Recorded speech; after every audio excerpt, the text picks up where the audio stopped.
This is my response to Chapter 3 of The Telltale Brain called Loud Colors and Hot Babes, Synesthesia. Synesthesia is a disorder where people can have kind of mixed sensory experiences, like they hear colors or they uh, see colors associated with numbers or colors associated with tones and different things like that. So Ramachandran has done a lot of research on this, trying to find out if synesthesia are real or people just have overactive imaginations. And he did a lot of research and found out that it is real because, for example, people who see colors associated with numbers, their brain doesn't light up in the same areas as if they were imagining it. So he knew that it was a real thing.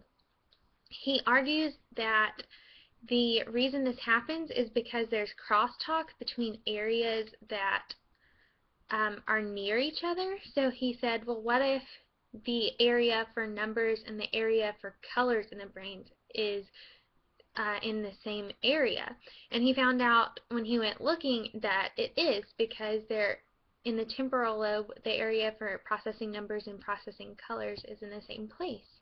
So it ended up being a very simply but elegant solution to this problem. And when he found other types of synesthesia, it ended up being the same thing, that the areas were similar to each other. And I think that that is a very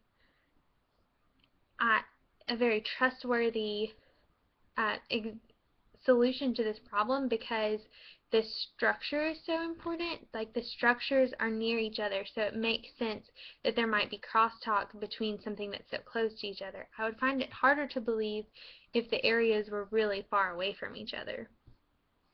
I also think it would be interesting if I personally had synesthesia, because I think it would help me be a better musician, because they talked about one person who saw colors associated with pitches, and that would be really helpful in choir if I could see colors and know if I'm on pitch or not.